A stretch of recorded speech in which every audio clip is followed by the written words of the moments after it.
అందరికీ శుభ సాయంత్రం. వాతావరణంలో కార్యక్రమానికి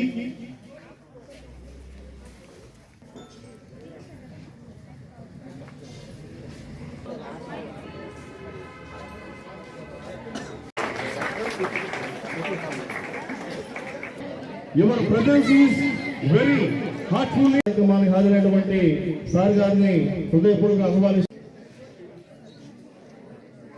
ఆఫీస్ అయినా లోకలైనా నాన్ శశివర్ణం చతుర్భుజం ప్రసన్నం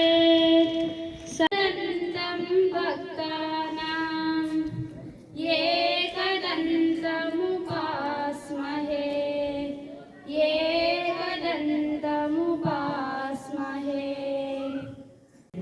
ఉదయగిరి ఎంఈఓ గారికి, అదేవిధంగా సీతారాంపురం ఎంఈఓ గారికి, తర్వాత మనం ఇక్కడ అందరూ ఇంత సమావేశం అవడానికి కారణమైనటువంటి రోజుదారీ ట్రస్ట్ మన్సూర్ హుసేన్ గారికి, అదేవిధంగా వాళ్ళ బ్రదర్కి, మన కళాశాల తరఫున సుమారుగా ఒక 3-4 దశాబ్దాలు రుణపడి ఉంటామని చెప్పడంలో ఎటువంటి సందేహం లేదు సార్. నేను ఈ కాలేజీకి ప్రిన్సిపాల్గా వచ్చిన తర్వాత చాలా రకాల సమస్యలు ఉన్నప్పటికీ ప్రధానమైన మంచినీళ్ళ సమస్య, ఆ సమస్య వెంటనే మీ ఊరు వాళ్ళ సహకారంతో అందించారు. దానిని మించిన పెద్ద సమస్య ఏంటంటే బెంచెస్ అనేది. మాకు ఎల్లుండి ఎగ్జామ్ జరుగుతుంది. ఎగ్జామ్స్కి మేము ఎంత ప్రశాంతంగా ఉన్నామంటే కారణం ఈ రోజుదారీ ట్రస్ట్ అంటంలో ఎటువంటి సందేహం లేదు. వాళ్ళు ఇచ్చిన ప్రోత్సాహం ఎంతదే అంటే నేను సహజంగా ఏమనుకున్నానంటే నాకెవరు తెలియదు ఊర్లో. వచ్చిన తర్వాత నాకు సోదరుల్లాగా అన్ని విషయాల్లో సహకరిస్తున్నటువంటి హర్షద్ గారు ఏం చేశారంటే నాకు మంచి భరోసా ఇచ్చారు. సార్ మీకు తెలుసు మనకి డైలీ భోజన విషయంలో ఎంత హెల్ప్ చేస్తున్నారు ఏంటనేది. సార్ దానికి కూడా మనం మాట్లాడదాం సార్ అని చెప్పేసి సార్ వాళ్ళ బ్రదరు సౌదీ అరేబియా నుంచి అప్పుడే వచ్చారు. మరుసటి రోజు దగ్గరలో ఉన్నారని చెప్పేసి కలుద్దామని ఫార్మల్గా వెళ్తే సార్ ఇట్లా ప్రిన్సిపాల్ గారు అన్నానంటే, అయ్యో సార్ ఇక్కడ ఎందుకు వచ్చారు, ప్రిన్సిపాల్ సార్ ఎక్కడికి రావట్లేదు, మనమే సార్ దగ్గరికి వెళ్ళాలని చెప్పేసి ఇమ్మీడియట్గా నడుచుకుంటా వచ్చి కాలేజీకి వచ్చారు. అప్పుడు కూర్చున్న తర్వాత ఏం చేశారంటే, ఏం సార్ అని అప్పుడు అడిగారు సమస్య. సార్ ఇట్లా సంగతి మా కాలేజీకి బెంచెస్ లేవు సార్ అని అంటే రెండో మాట అనేది లేకుండా ఓకే సార్ అని చెప్పారు. నేనేమనుకున్నానంటే సరే పాపం అంత చేశారు కదా ఒక 10 బెంచీలు ఇస్తారేమో అనుకున్నా. కాదండి ఎక్కువ ఇవ్వచ్చు అని తెలిసింది. ఒక 20 ఇస్తారేమో అనుకున్నా. లేదు సార్ ఒక మంచి అమౌంట్ ఇస్తున్నారని తెలిసింది. 1 లక్ష ఇస్తారనుకున్నా. ఆ లక్ష కూడా కొద్దిగా సరిపోవట్లేదంటే అడిషనల్ కాకుండా ఒక 20,000 అవుతుందని చెప్పేసి 1,20,000 మనకి అడగకుండా ఇచ్చినటువంటి రోజుదారీ ట్రస్ట్ అస్లాం గారికి మన కాలేజీ అన్న ధన్యవాదాలు తెలియజేస్తున్నాను సార్. సార్ ఇక్కడ లేకపోవటం మనకి చాలా ఇదైనప్పటికీ ఖచ్చితంగా సార్ ఎప్పుడు ప్రతి నెల వస్తూ ఉంటారు కాబట్టి వచ్చినప్పుడు సార్ మనం ఎప్పుడెప్పుడైనా ఎదురు చూస్తున్నా కొత్త బెంచ్లు కనీసం అది ఒక 30 నుంచి 40 సంవత్సరాలు అంటే సార్ వాళ్ళ మనవలు కూడా అందులో చదువుకోవచ్చు. అటువంటి అవకాశం ఇవ్వటం మాకు అదృష్టం. మీకు కూడా సార్ 3 తరాల దాకా పిల్లలు గుర్తుంచుకుంటారంటే ఎటువంటి సందేహం లేదు సార్. ముందుగా ఈ పెద్దల సహకారంతో వాటిని మనం ముందు ప్రారంభోత్సవం చేసుకుందాం.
వారు విద్యకు ఆటంకం లేకుండా ఇలాంటి మంచి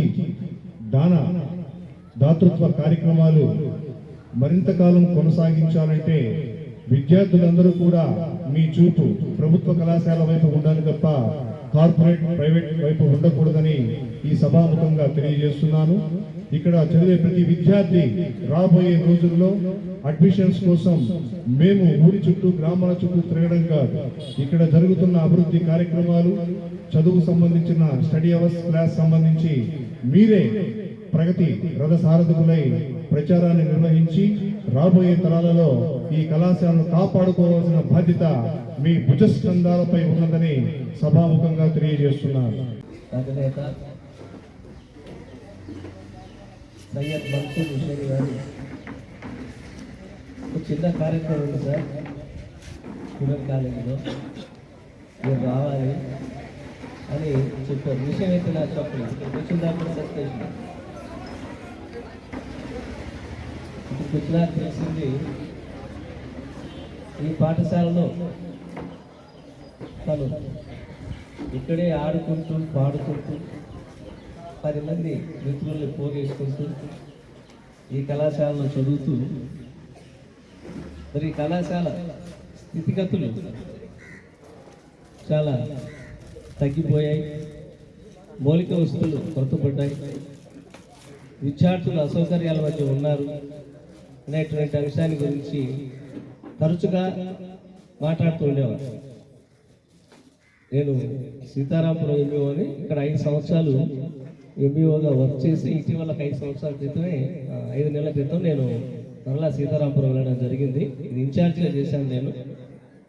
అప్పటి నుంచి కూడా గత 5 సంవత్సరాలుగా వారి యొక్క నాడిని నేను కూడా పట్టుకొని గవర్నమెంట్ హై స్కూల్ ఉదయగిరిలో, అదేవిధంగా గవర్నమెంట్ కాలేజ్ ఉదయగిరిలో చదివిన మీరంతా కూడా బృందాలుగా ఏర్పడి ఉన్నారు.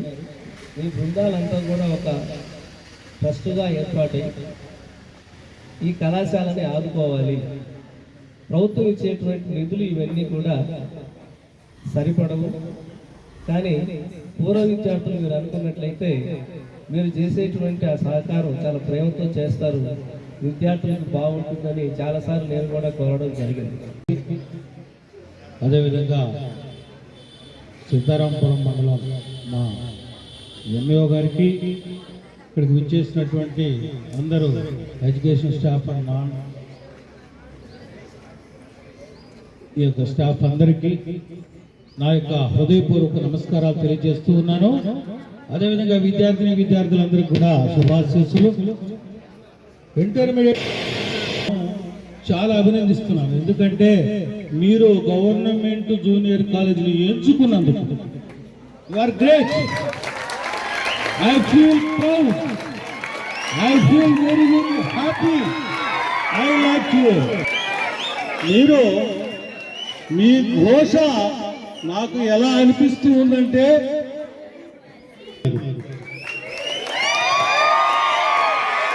మీ ఘోష ఎలా ఉంది అంటే, డాక్టర్ బలిజేపల్లి లక్ష్మీకాంత్ గారు ఒక పద్యం రాశారు, పాడతాను, వినిపిస్తాను.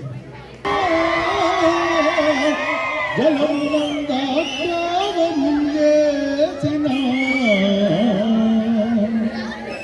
గురు పంకంబులడంగు కనుచు ఆఘోషించడు చూడు బంధుర గంధాచల గంధవాసని చలో తుంగూర్మి జాలేతరేతర సంఘటన జాయమాన తథరోదక్రాంత ఘోరార్భట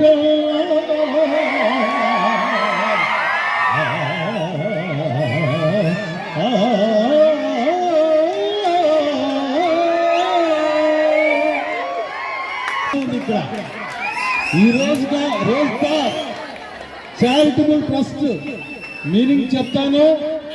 రోజ్ అంటే అర్థం నేను శ్వాస ఉన్నంత వరకు, నేను శ్వాస ఉన్నంత వరకు నిన్నే ప్రేమిస్తాను,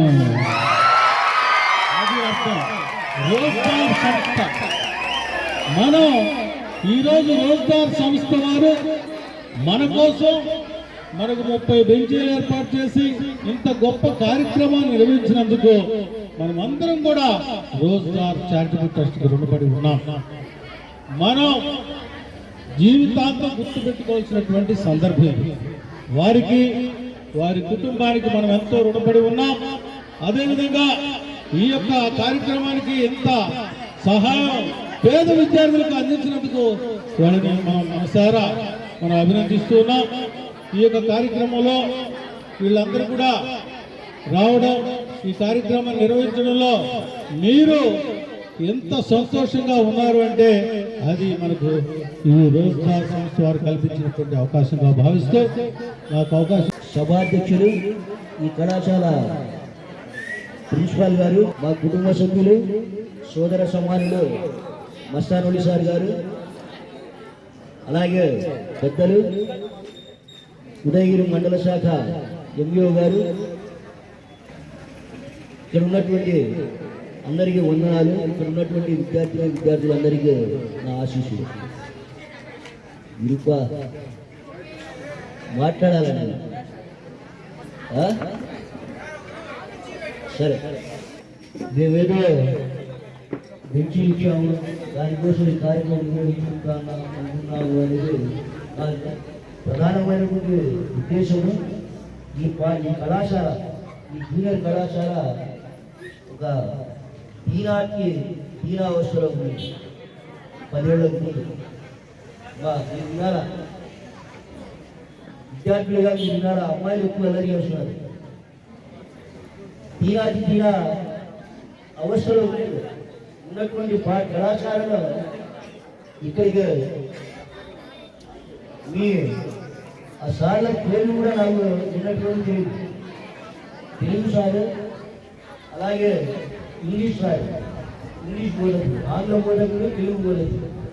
వీళ్ళిద్దరు వచ్చిన తర్వాత అంటే వీళ్ళు మండలంలో పర్యటన చేస్తున్నారేమో తెలియదు నాకు. ఇంకా నందివాడి పాఠశాలలో వెళ్ళాను. ఇక్కడికి నేను బస్టేనిపల్లి నుంచి ట్రాన్స్ఫర్. బస్టేనిపల్లిలో 2017 సంవత్సరంలో సార్ నన్ను ఒకసారి వచ్చి కలిశారు.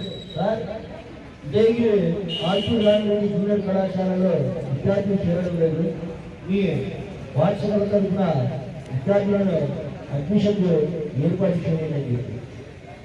అప్పుడు అసలు సంఖ్య చాలా అంటే చాలా తక్కువ సంఖ్యలో ఉన్నారు విద్యార్థులు. అటువంటి సందర్భంలో బస్టేనిపల్లిలో మోటివేషన్ చేస్తే కేవలం 5 మంది విద్యార్థులు మాత్రమే ఈ కళాశాలలో జాయిన్ అవ్వడం జరిగింది. ఉపాధ్యాయులైనటువంటి లెక్చరర్ గారైనటువంటి ఆ సార్ గారు, వాళ్ళ పేర్లు ఉన్న తెలిసే నాకు. ఆ తెలుగు బోధకులు సోమశేఖర్ సార్ గారనే, అలాగే ఆంగ్ల బోధకులు రమణ సార్ గారు. నేను నిన్న వచ్చాను స్కూల్కి. ప్రిన్సిపాల్ గారు వచ్చి, సార్ ఆ బెంచెస్ ఇచ్చారు కదా, ఓపెనింగ్ రావాలని చెప్పారు. చెప్తే నేను చెప్పాను, బెంచ్లో ఓపెనింగ్ దానికి ఏమిటి సార్, ఏదో ఇచ్చాము అయిపోయింది, దాని గురించి కాదు. కానీ నాకు తెలుగు లెక్చరర్ పేరు, ఇంగ్లీష్ లెక్చరర్ పేరు కావాలా అని చెప్పి అడిగా. ఎందుకు సార్ అన్నారు. అది వద్దులేండి సార్, పేరు చెప్పండి నేను చెప్పి అడిగా. పేరు చెప్తే అప్పుడు పేరు చెప్పారు. నాకు నేను చెప్పాను, సార్ ఓపెనింగ్ అయితే బెంచ్లో ప్రారంభోత్సవానికి అయితే మేము మాకైతే అంటే దాంతో చేసాము, దాన్ని ఓపెనింగ్ చేసుకొని చెప్పాల్సినటువంటి అవసరం అయితే మాకు లేదు, మాకు అంత అవసరం కూడా లేదు సార్. ఎందుకంటే మా బ్రదర్ మీరు ఫోన్ చేసినప్పుడు కలిసేదానికి వస్తానని చెప్పినప్పుడు సార్ మీటింగ్ వల్ల నువ్వే వెళ్ళి సార్తో మాట్లాడారు సార్, విషయం కనుక్కోవాలని చెప్పాను. అంతటితో అది అయింది. ఇచ్చాము, బెంచ్ రెడీ అయిపోయి అర్షద్ మా మిత్రుడు, అంతకుముందు మా సాధనాశుడు ప్రధాన ఉపాధ్యాయులుగా ఉన్నటువంటి సోదరుడు అర్షద్ గారు పదే జరుగుతున్నటువంటి విషయాలను తిరిగి చెప్తున్నారు. నేను ఒకటే చెప్పాను, మీ ప్రిన్సిపాల్ గారు, మీరు మేము ఆ ఇద్దరు లెక్చర్లను మా గ్రామం తరఫున, మా తరఫున కాదు, మా ట్రస్ట్ తరఫున కాదు, మా గ్రామం తరఫున ఈ కళాశాలను నిలబెట్టారు. వాళ్ళకు ఒక చిరు సన్మానం మేము చేసుకోవాలని అనుకుంటున్నాం సార్. ఇది మా విధానంలో చాలా రోజులు వాళ్ళు ఆ అనుమతిని ఇస్తే మాత్రం మేము మీ ప్రారంభోత్సవానికి వస్తాము, లేకపోతే అయితే మాత్రం మీరు మీ కార్యక్రమాలు నిర్వహించుకుంటే చెప్పారు. అతి కష్టం మీద మీ ప్రిన్సిపాల్ గారికి మరి ఎందుకు చాలా బాధపడ్డారు. సార్ ఒప్పులేండి సార్ అని చెప్పి రిక్వెస్ట్ చేశారు. నేనైతే ఒప్పులేదు. లేదు సార్, ఆ ఇద్దరు ఉపాధ్యాయులను మాత్రం మేము గౌరవించవలసిన, ఒక ఉపాధ్యాయుడిగా ఒక పాఠశాలను నిలబెట్టాలంటే ఎంత కష్టపడాలో, ఎంత శ్రమించాలో, ఎంత బాధపడాలో ఆ బాధ నాకు తెలుసు. అందుకోసం ప్రిన్సిపాల్ గారిని పదే రిక్వెస్ట్ చేశారు. పదే రిక్వెస్ట్ చేస్తే అతి కష్టం మీద ప్రిన్సిపాల్ గారు ఆ పేరు రాసిచ్చారు నాకు. సరే సార్, కార్యక్రమాన్ని నిర్వహించుకున్నాము, ఖచ్చితంగా మేము వస్తాము. ముందుగా ఉపాధ్యాయులను సన్మానం చేసిన తర్వాత మా ట్రస్ట్ విషయాలు నేను మాట్లాడతాను సార్ అని చెప్పాను, ఆయన ఒప్పుకోవడం జరిగింది. నేను ఈ తెలుగు బోధకులైనటువంటి సోమశేఖర్ గారిని సాధారణంగా మనస్ఫూర్తిగా సార్ వేదికల్లో రావాల్సిందిగా ఆహ్వానిస్తున్నాను సార్.